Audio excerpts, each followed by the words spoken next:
Now, right now, as it stands, we have no problem in saying that WWE just chose the worst winner of the Royal Rumble ever. In turn, have WWE killed off Charlotte Flair? Has history just repeated itself and WWE has made the worst decision ever again? Be sure to subscribe and hit that notification bell for daily wrestling videos and follow us on Facebook for exclusive lists. Also check out our new videos on Wrestlelamia XL.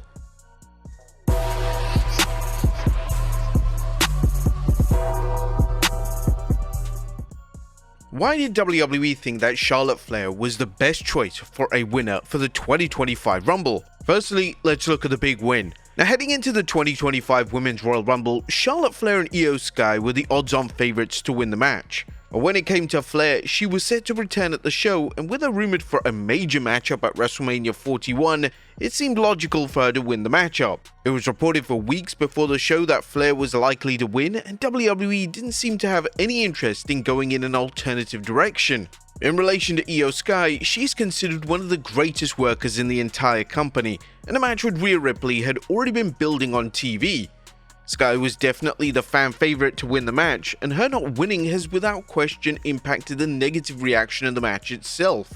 It also hadn't helped that Sky, along with names such as Bianca Belair, were eliminated in one of the worst spots in Rumble history, as Nia Jax would then throw out a plethora of top names all at once. In fact, this spot could have been even much worse, as Fightful reported that the spot was supposed to see Nia Jax throw even more wrestlers out. A Flair's Rumble win would receive significant backlash from fans, as although the live crowd in the stadium weren't exactly booing, it's not like they were going crazy with positivity.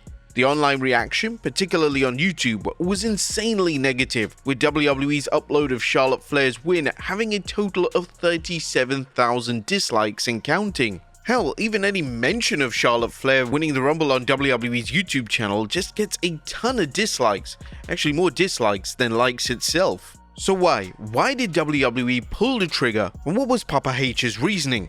Triple H's reasoning for Flair getting the big win. It's clear that Triple H wanted to re-establish Flair, and he was of the belief that the Rumble win was the easiest way to achieve this. One of the main arguments against this will be the fact that Flair is already established.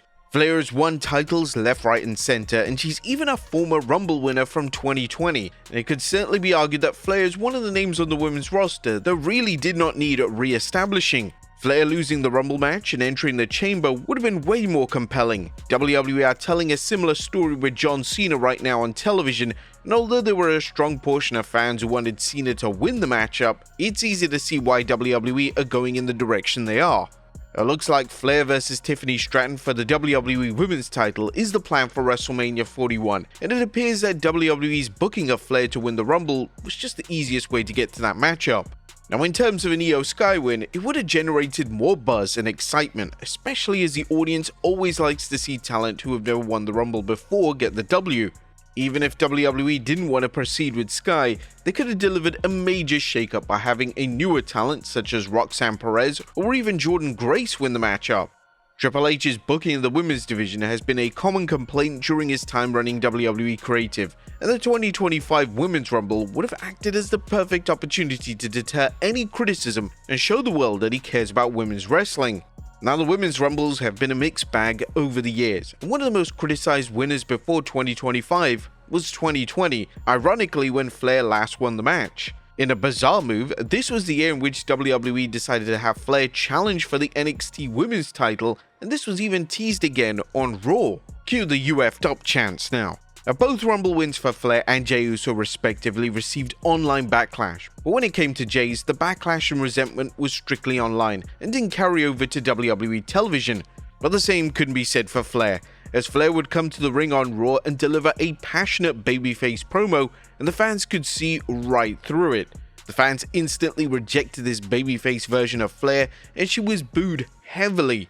The promo became the talking point on social media, and it was a sign that this babyface story for Flair was off to a disastrous start. In that promo on Raw, WWE would have Flair get interrupted by Ripley, and due to Ripley's popularity, it appeared that she was there to save the segment from being a total car crash.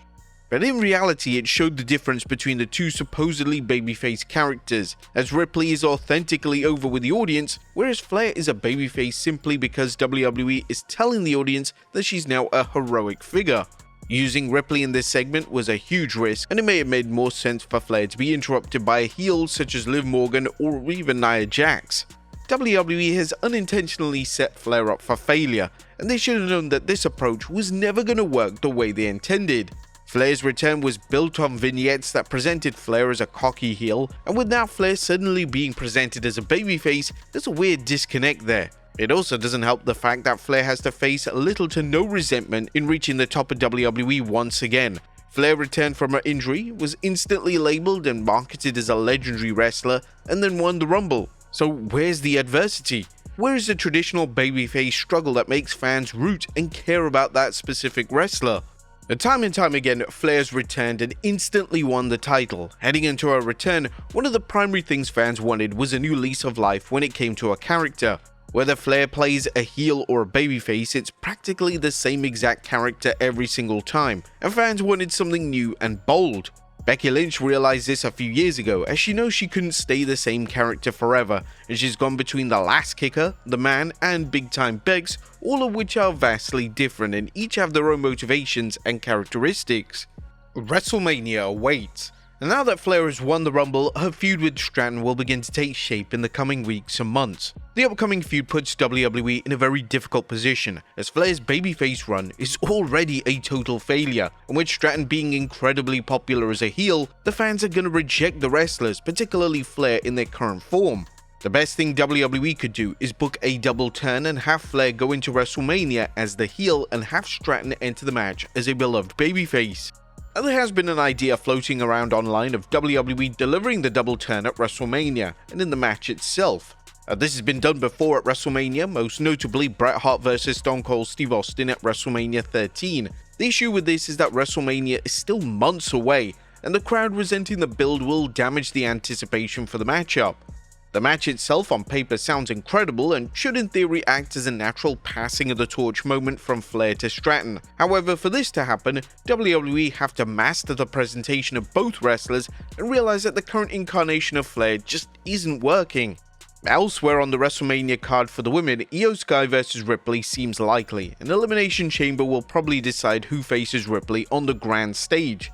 Interestingly, WWE have gone down the route of Sky failing to qualify for the Chamber, and there will potentially be a last chance type matchup that will allow Sky to enter.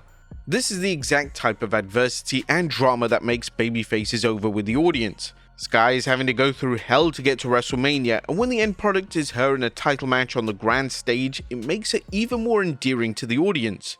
This is the exact route WWE should have taken with Flair, but instead they decided to hand her everything on a silver platter.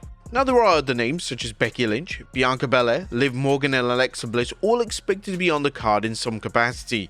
When it comes to Lynch, she was rumored to return at the Rumble, but obviously that didn't go down, and Belair will still likely be involved in a tag team partnership with Naomi, whereas Morgan and Bliss may face off in a singles matchup, but that's unless WWE decide to include the two in a faction warfare match between the Judgment Day and the Wyatt Six. Now, the real issue. Now, some fans may question why Flair winning the Rumble is such a big deal, and why it's been so negatively received at both online and on Raw this week. Ultimately, what it shows is Triple H's lack of focus and care when it comes to the division itself. The game took the easy way out with the Women's Rumble, and now this is the result. The fans have already turned on the Rumble winner, and she's only delivered one single promo. Triple H loves long-term plans and character arcs, yet when he attempts to do this with the women, they've been vastly underwhelming. The extended feud between Ripley and Morgan in 2024 received universal disdain from the fans, and it heavily damaged both of their respective characters. Frankly, because it went on longer than it should have. Triple H should have had a compelling roadmap ahead for the women's division for WrestleMania 41, as outside of some potentially compelling character work from Io Sky, it doesn't look like this is going to be present this year on the road to WrestleMania 41. What do you guys think? Have WWE just killed off Charlotte Flair? Be sure to leave your comments down below, and I'll see you next time with some more wrestling content.